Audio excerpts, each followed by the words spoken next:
그런데 이스라엘 백성들은 어떻게 했어요? 하나님께 나아가지 않고 바알에게 간 거예요. 하나님께 나아가지 않고 인간 왕에게 간 거예요. 하나님께 나아가지 않고 애굽에 가고 아수르에 가고 다메섹으로 찾아가고.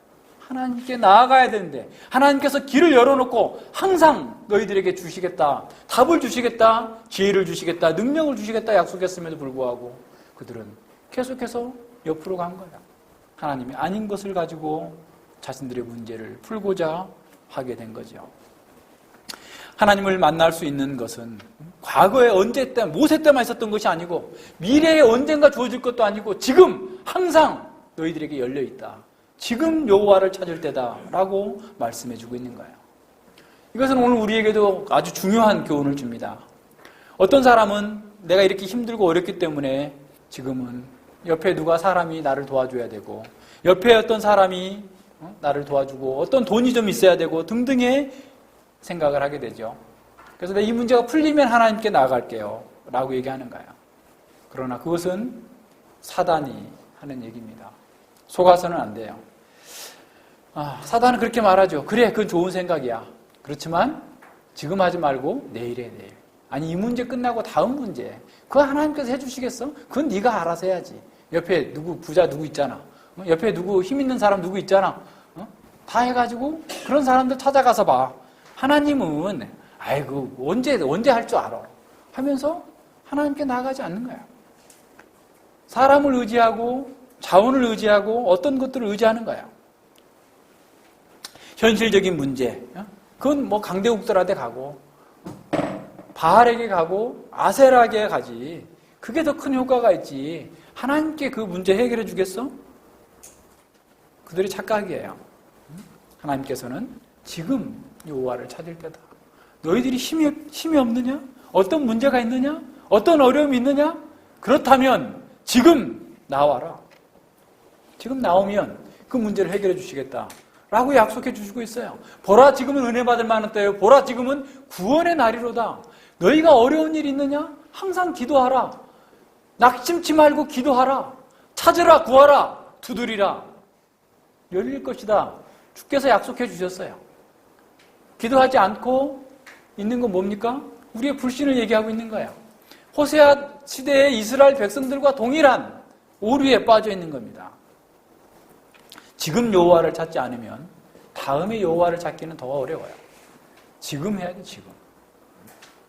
지금 공의를 뿌리고 지금 인애를 거두면서 여호와를 찾는다면 마침내 여호와께서 임하사 의를 비처럼 너희에게 내리시리라. 하나님께서 너희가 원하는 거 다 준비해 놓고 있어. 아침에 이렇게 어떤 목사님이 저한테 카톡으로 보내셨는데 이분은 아주 굉장히 시적이에요. 수필도 쓰시고 이런 분이라서 제가 갑자기 생각이 나는데 이거 좀 읽어드릴게요. 좀 잘 안 보이긴 하지만 지난밤 밤새 울던 맹꽁이가 아침이 되고서야 잠이 든 모양입니다. 비가 얼마나 반가웠으면 밤이 새는지도 모른 채 울었는지 어쩌면 녀석들은 생존에 문제 있을지도 모르지만 그래요. 내리는 비가 싫지 않은 것은 왜일까요? 감사한 날이시길 바라요. 이렇게 하면서 저한테 주일 아침마다 이렇게 보내시는 아주 시적인 목사님이 계시는데, 그죠? 정말 맹꽁이에게는 얼마나 반가운 비였겠어요. 생존의 문제였으니까. 그죠? 지금 여기서 하나님께서 내려주시겠다는 그 비는 어떤 거냐면 구원의 비예요. 의의 비를 내리시겠다라는 거예요. 축복의, 너희들이 그렇게 갈망하는 구원과 축복과 너희의 모든 필요를 채우시고 너희의 모든 것들을 공급해 주시겠다라고 말씀하시는 그 비를 엄청난 억수처럼 내려주실 것이다. 그러니까 어떻게 하라? 의를 심고 인애를 거두며 묵은 땅을 기경하라. 그 말씀하시는 거예요. 약속을 주신 거예요. 소떼와 양떼를 이끌고 제사하라고 예배한다고 열심히 쫓아다니지 말고 너희들이 해야 될 것은 의를 따라서 진리를 따라서 하나님의 말씀대로 행하라라는 거예요. 삶 속에서는 계속해서 바알을 찾아가고 돈을 찾아가고 엉뚱한 데로 가면서 교회당에 와서 헌금만 많이 하고 여러 가지 봉사만 많이 한다고 그래가지고 하나님께서 그걸 받지 않으신다라는 거예요. 너희가 해야 될 것은 하나님의 말씀대로 실천하고 공의를 행하고 인애를 거두고 하나님의 사명을 감당하라. 그리고 그 사명을 감당할 힘이 없으면 기도하라. 그리하면 너희에게 모든 것들을 다 주실 거다. 지금 그 말씀하고 있는 거예요. 하나님께서 너희 가운데에서 임하셔서 너희의 모든 필요를 공급하여 주시고 너희가 할 수 없었던 일을 하게 해주시고 너희들에게 구원과 승리와 축복을 부어주실 것이다 라고 말씀하고 있는 거예요. 하나님께서는 일반 은총 가운데 있는 사람들에게도 쌓을 것이 없도록 부어주고 계시다라고 하는 걸 여러분 믿으시죠? 근데 여러분이 하나님의 자녀라고 한다면서 여러분의 필요를 채워주시지 않을 거라고 생각하십니까? 문제는 뭐겠어요? 전에도 말씀드린 것처럼 안 주시는 게 더 어려워요. 하나님께서는 우리에게 뭘 주시는 것보다 안 주시는 게 더 어렵습니다. 왜 안 주시겠어요? 우리가 다시 우리의 삶을 돌이키라고, 우리의 사명을 다시 생각하라고, 우리의 삶의 목적을 다시 한번 점검해 보라고, 정말 의를 심고 인애를 거두고 묵은 땅을 기경하고자 하는, 하나님 나라를 세우고자 하는 그런 인생의 목표가 바뀌어 있는지, 아니면 아직도 바알을 섬기는 자들처럼 세상의 것을 더 많이 가져서 이 땅에서 잘 먹고 잘 사는 것이 내 인생의 목표로 좀 두고 있지는 않는지 점검하라는 거예요. 점검하라. 하나님께서 지금 우리에게 그걸 묻고 있는 거예요. 우리에게 가장 귀한 것을 주시고자 하시는데 우리가 지금 자꾸 하나님을 외면하면서 열방을 의지하고 바알을 의지하고 사람을 의지하고 있지 않는지 스스로 돌아보라라는 겁니다. 자, 이런 하나님의 의도를 그들은 완전히 배반해버린 거예요. 13장 13절 하반부에 보십시오. 하나님의 기대와 약속을 완전히 무참하게 짓밟아버렸습니다. 너희는 악을 밭가라 죄를 거두고 거짓의 열매를 먹었나니. 이스라엘에 대한 하나님의 사랑, 하나님께서 이스라엘에 대한 기대, 그들에게 주었던 그 사명이 참담한 실망으로 끝나버린 겁니다. 여호와의 신앙을 풍요와 다산에 바알 신앙과 똑같이 여기는 자들에게 하나님의 인애와 하나님의 진실, 하나님의 공의를 찾아보기가 어려웠던 것이죠. 공의와 인내를 바라셨던 그 하나님께 이스라엘은 악과 죄와 거짓으로 되갚아버린 것입니다. 공의를 심는 대신에 악으로 밭을 갈고 인애를 거두는 대신에 죄를 거두며 하나님을 찾는 대신에 거짓의 열매를 먹었다라는 겁니다. 그들이 하는 모든 일에서 하나님을 제외시킨 거예요. 그들이 물론 행하는 많은 죄악들이 있겠죠. 수많은 죄악들이 있었지만 여기서 말하고 있는 악을 심고 죄를 거두었다라는 것은 뭐냐면 하나님 없이 잘 먹고 잘 살겠다라는 거예요. 하나님은 정치에 끼어들지 마세요. 정치는 우리가 알아서 할게요. 애굽을 찾아가든 어디를 찾아가든 우리가 알아서 할게요. 하나님은 그냥 여기 예배당 안에서 성전 안에서 제사만 받으세요. 간섭하지 마세요. 내 인생을 왜 간섭하십니까? 내가 돈을 어떻게 벌든지 사기를 치고 벌든지 어떻게 벌든지 왜 하나님께서 간섭하시는 거예요? 그건 간섭하지 마세요. 내가 알아서 할 거예요. 하나님 없이 내 인생 내가 알아서 내가 성공할 거예요 라고 하는 것이 여기 다 포함되는 거예요. 특별한 죄를 얘기하고 있는 게 아니에요.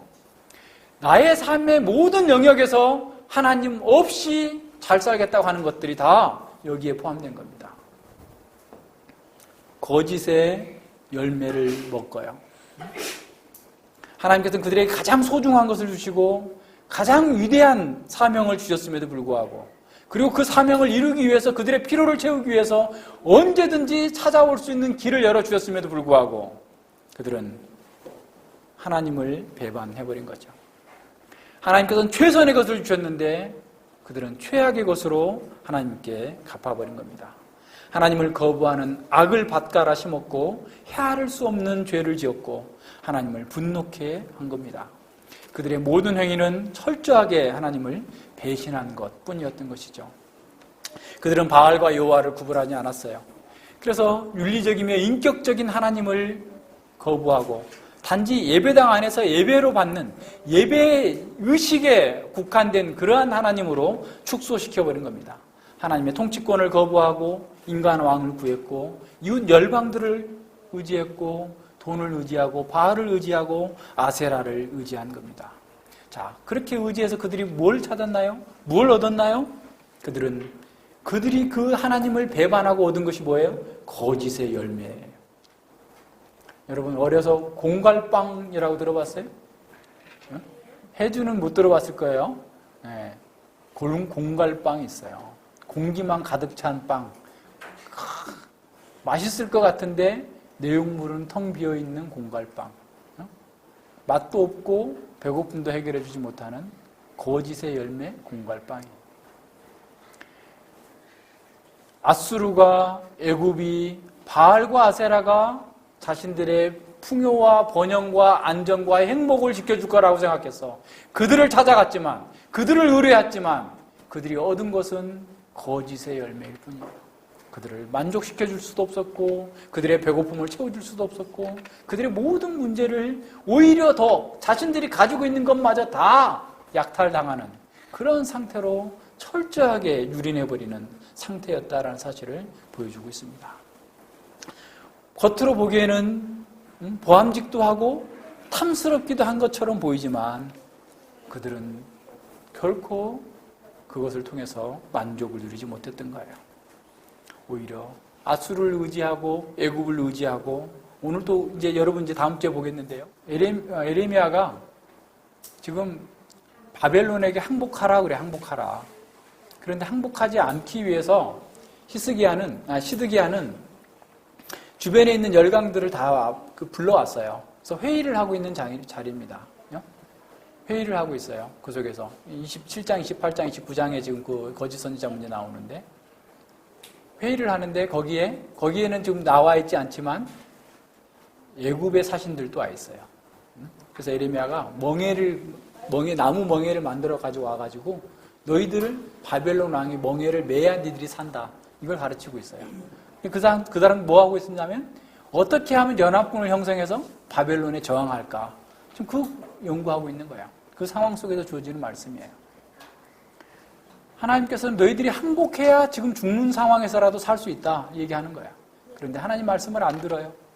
현실적인 문제, 그 문제를 풀려고 하는 겁니다.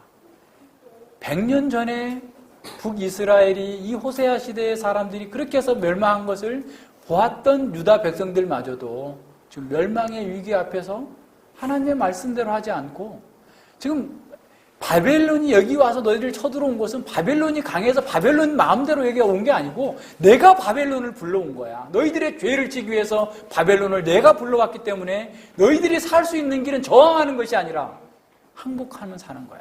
항복하라. 그럼 이 땅도 불살려지지 않고 너희들이 바벨론으로 잡혀간다 할지라도 거기서 내가 너희를 지킬 것이다. 바벨론으로 잡혀간 사람들이 좋은 무화과고 바벨론으로 잡혀가지 않는 자들은 나쁜 무화과로 다 죽임을 당할 것이다. 기근이나 질병이나 칼에 다 죽을 거다. 얘기하는데도 지금 눈앞에 멸망이 와 있는데도 사람들은 하나님 말씀 듣지 않아요. 자기 방식대로 한 거예요. 거짓의 열매를 먹고 결국 멸망을 당하는 겁니다. 13절과 15절에서는 바로 그들의 멸망을 최종적으로 다시 선고해 주고 있어요.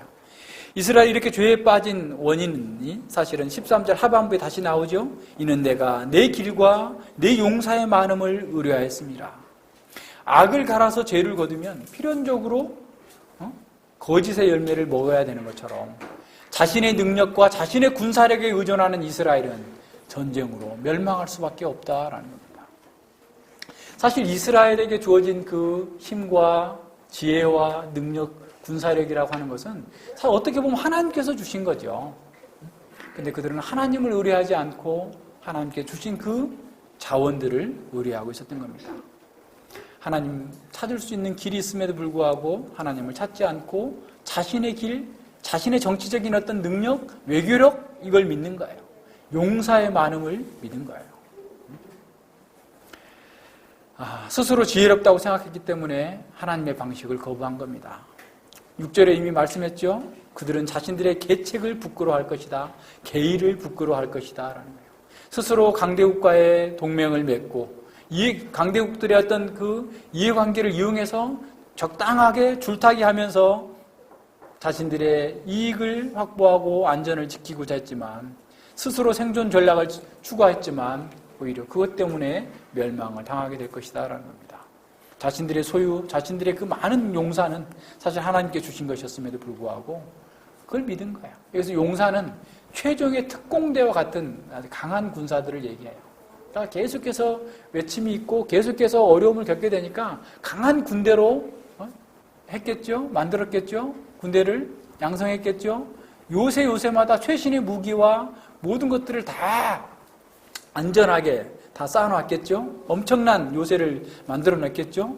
그래서 자신들은 그 속에서 구원받을 수 있을 거다라고 생각을 했겠죠.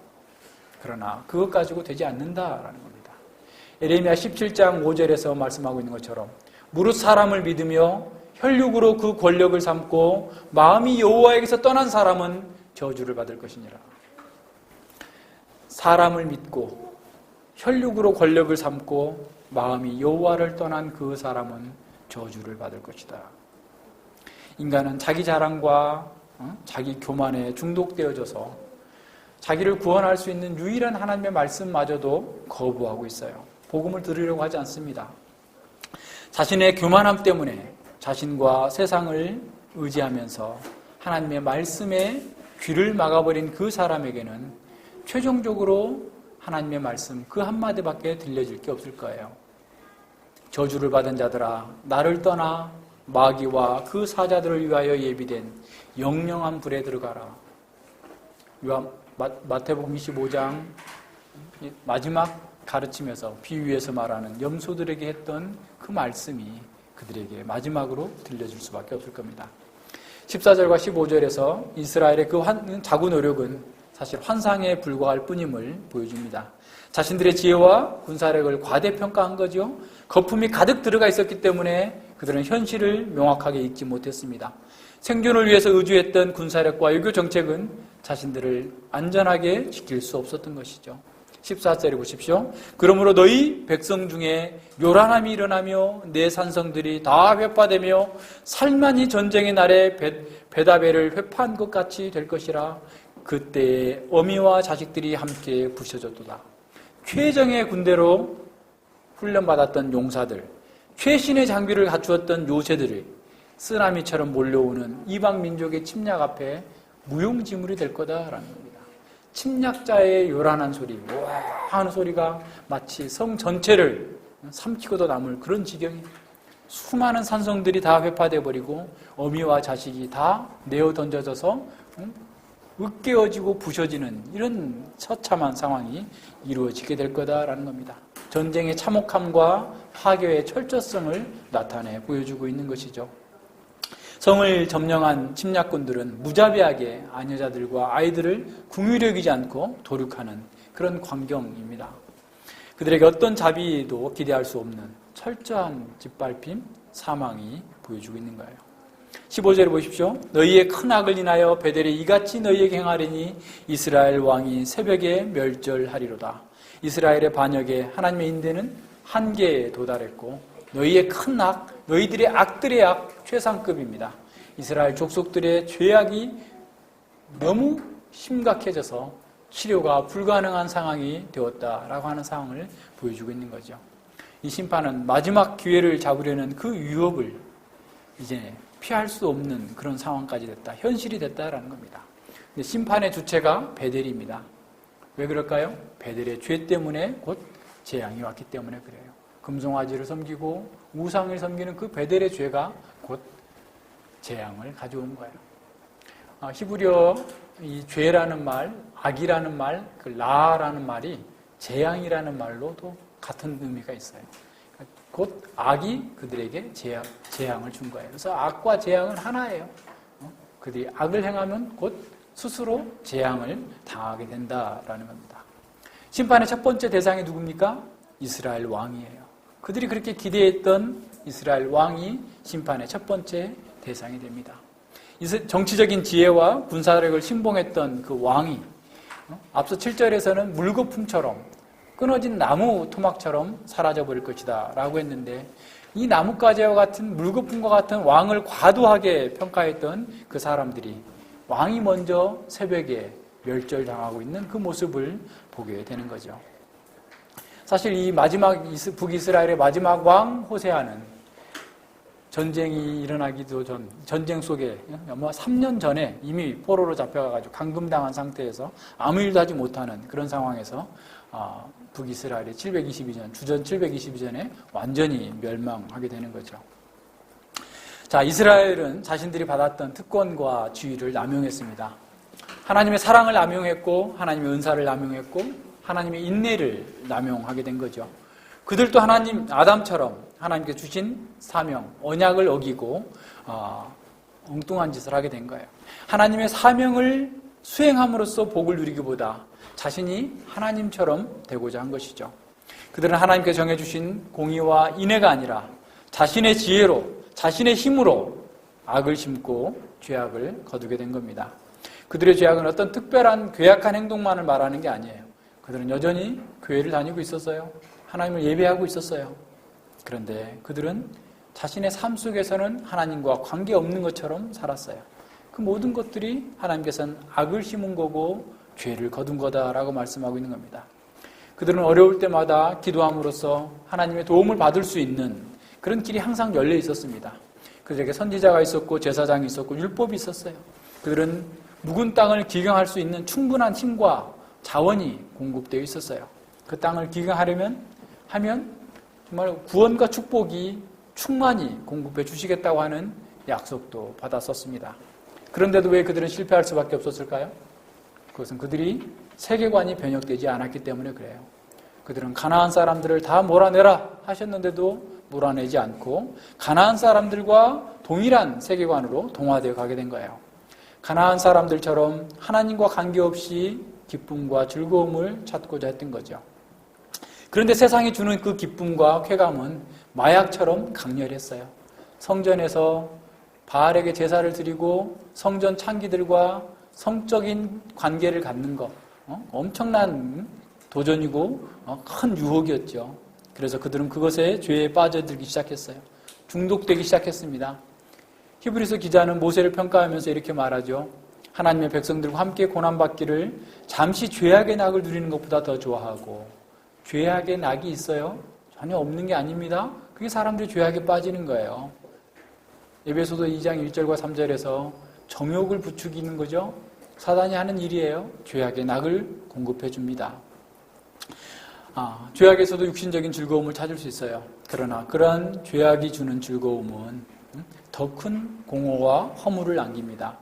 그 공허를 채우기 위해서 다시 그것을 찾지만 동일한 자극으로서는 더 이상 쾌감을 주지 못해요. 그래서 더 많이 중독되고 나중에는 그것이 없으면 아무것도 할 수 없는 중독 상태, 내성의 상태로 가는 거죠.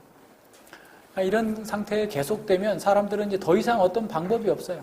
돈을 벌기를 좋아하는 사람은 돈을 아주 많이 갖고 있죠. 엄청난 돈을 가지고 있는데도 돈에서 기쁨을 얻을 수 없어요. 불감증이에요. 성적인 중독된 사람, 성에서 아무런 기쁨을 누리지 못해요. 불감증이에요. 술 먹는 사람, 알코올 중독자, 술을 안 먹으면 아무 짓도 못하지만 술 먹어도 기쁘지 않아요. 불감증이에요. 이런 상태로 사람들이 망하게 되는 거예요. 세상 사람들도 하는 말이 있죠. 처음에는 사람이 술을 먹지만 나중에는 술이 사람을 먹는다. 맞는 말이에요. 처음에는 사람들이 죄를 짓는 것처럼 보이지만 실상은 죄가 그를 지배하고 있어요. 나중에는 거기서 빠져나오려고 아무리 노력해도 빠져나올 수 없어요. 우리 지난번에 마태복음에서 봤던 거라사 광인처럼 쇠사슬에 꽁꽁 묶여서 도무지 어떻게 나올 수 없는 그런 상태에 속박 아래 있는 인간을 보여줍니다. 인간은 죄에 중독되어서 더 이상 그 죄를 끊을 수 없는 상태에 빠져 있어요. 죄의 노예가 되어버린 겁니다. 자신의 행복을 위해서 하나님의 공의와 인애를 버리고 자기 행복을 위해서 하나님께서 주신 묵은 땅을 기경하라고 하는 그 사명을 저버렸어요.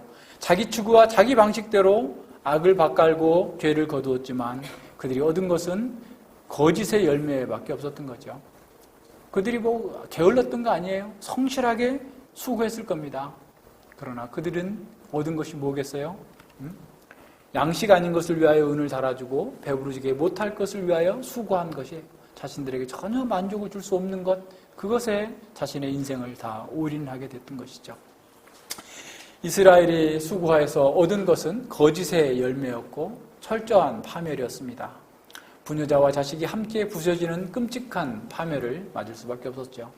이렇게 심각한 죄의 속박과 중독에서 어떻게 그들이 빠져나올 수 있을까요? 어떻게, 무엇을 해야 빠져나올 수 있을까요? 인간으로서는 아무도 그 일을 할 수 없습니다. 영국 성공의 목사인 임마누엘 시보나마라고 하는 그분의 목사님의 그 시인데요. 제가 일부만 인용을 하려다가 전체를 다 인용을 했습니다. 한번 여러분 읽어보시라고요. 중간에 저는 보겠어요. 자, 오 나를 놀라게 하는 하나님의 은혜여, 나를 속박에서 풀어 자유롭게 했네. 나를 속박에서 풀어 자유롭게 했네. 죄의 속박, 세상의 속박, 육신의 속박, 자기의 속박, 자기 사랑의 속박에서 풀어서 자유롭게 했네. 어떻게 이런 일이 일어났을까? 내가 아는 한 하나님의 의지가 지금 이처럼 내게 자유를 주셨네. 하나님의 의지, 하나님의 힘밖에는 나를 자유롭게 할 수 없었다라고 고백합니다.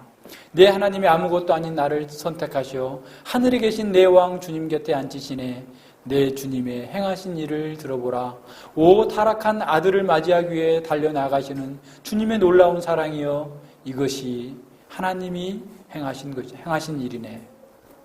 내가 의로워서가 아니네. 나는 아무것도 아니니 오직 그분의 자비 덕분에 하나님의 아들 예수님이 갈보리 십자가에서 고난당하시고 강도들과 함께 못 박히셨네. 방탕한 나에게 참으로 놀라운 은혜를 베푸셨네. 나중에 여러분 읽어보세요.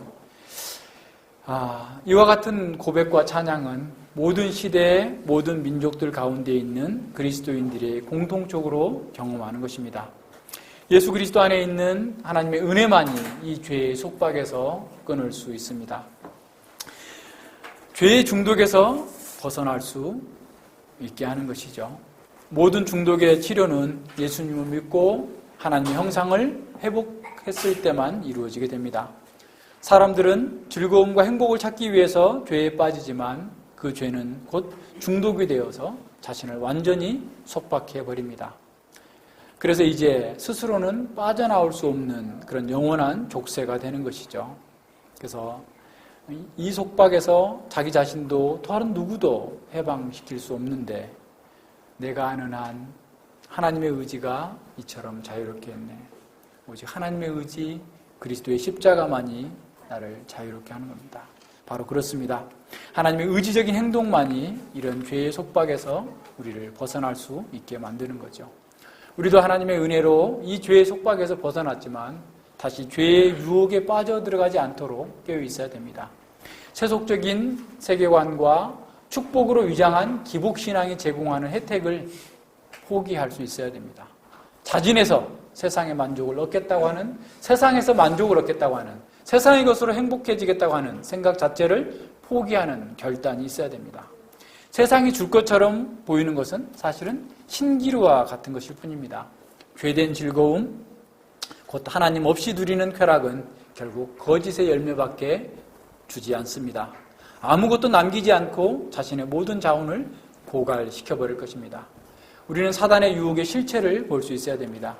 거짓의 열매를 먹기 위해서 하나님의 의와 구원을 버리는 것보다 어리석은 일은 없을 것입니다.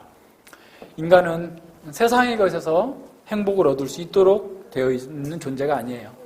인간이 가장 인간다울 때 행복합니다.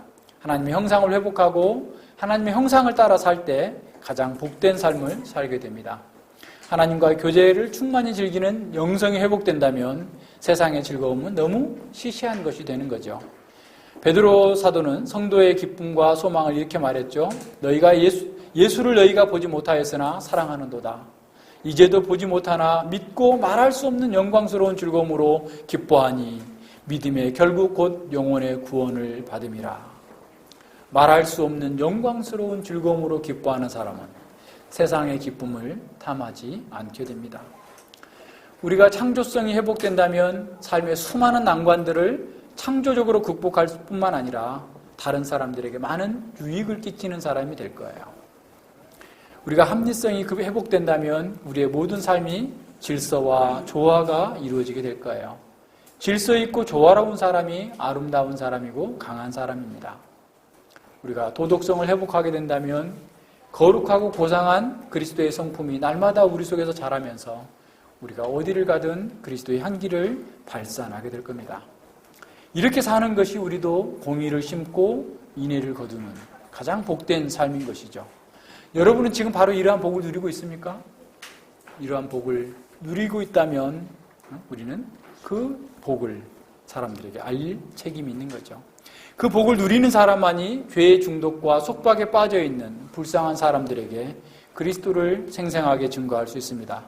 우리가 치료받아야 확실하게 검증된, 우리가 먼저 치료를 받아서 확실하게 검증된 그 말씀의 치유라는 처방전을 사람들에게 보여주는 것이죠.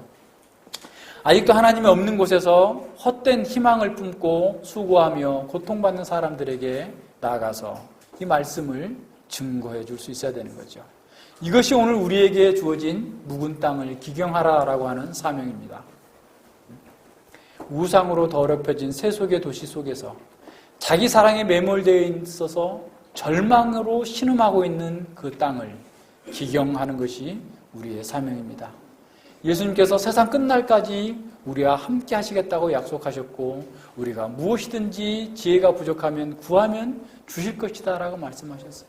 주의 뜻대로 구하는 자에게 모든 것을 주시겠다라고 말씀하셨습니다. 우리가 이 사명을 수행할 때 우리는 세상에 줄 수 없는 구원과 축복을 얻게 돼요. 빛처럼 내리겠다고 약속하셨어요. 믿음으로 행하는 사람에게 지금 이 약속은 지금 여기서부터 현실이 되는 겁니다. 우리는 세상 가운데에서 바로 이 일을 하도록 이렇게 살면서 하나님 나라가 복되고 아름답다는 사실을 증거하도록 부르심을 입은 거예요. 우리는 다시 호세아 시대의 이스라엘 백성들과 같은 선택을 함으로써 고난과 어려움을 겪을 것인지 아니면 우리가 받았던 사명 그대로 묵은 땅을 기경하면서 공의를 심고 인애를 거두면서 하나님을 찾으면서 이 세상에서 빛처럼 내리는 하나님의 구원과 복을 지금 누릴 것인지 선택하고 이루어나가야 됩니다. 우리는 세상 속에 우리가 있는 존재의 목적을 다시 생각해야 됩니다. 기도합니다. 하나님 아버지 감사를 드립니다. 호세아 시대의 사람들이 그렇게 많은 말씀이 주어졌음에도 불구하고 하나님을 찾지 않고 자기 방식대로 자기 지혜와 자기 힘과 자기의 용사를 의뢰하였기 때문에 하나님을 버리고 세상을 의지하고 돈을 의지하고 우상을 찾아가고 열방을 찾아가다가 결국 이렇게 처참하게 멸망당하는 상황을 우리로 하여금 보게 하시고 깨닫게 하여 주시니 진실로 감사를 드립니다. 그렇습니다. 저희들도 호세아 시대 사람들처럼 죄의 속박 아래 영원한 중독 가운데에서 영원한 멸망으로 떨어질 수밖에 없었던 저희들이었는데 하나님의 의지가 그리스도의 십자가가 우리를 구원해 내셔서 이렇게 자유케 하시고 가장 복된 하나님 나라로 우리를 이끌어 오셨음을 알고 기쁨으로 주님을 찬양하며 주님께 영광을 돌립니다. 그러나 우리에게도 여전히 동일한 유혹이 있음을 깨닫고 더욱더 삶과 두려움으로 이 하나님의 말씀을 붙들고 나아가길 원합니다. 하나님께서 우리에게 맡기신 것처럼 가르치신 대로 우리가 공의를 심고 인애를 거두며 하나님께서 맡기신 이 사명, 하나님 나라의 빛의 사명을 잘 감당할 수 있기 위하여서 더욱더 하나님을 의지하고 기도하고 하나님께 의뢰하고 나아가오니 주님께서 저희들에게 필요한 모든 것을 공급하여 주시고 하나님의 그 확실한 구원을 우리에게 베풀어 주시옵소서. 믿고 의지하는 자에게 하나님의 약속이 실제가 되고 현재가 된다는 사실을 알고 믿음으로 담대하게 행동할 수 있도록 함께하여 주시옵소서. 감사드리며 예수님 이름으로 기도드립니다. 아멘.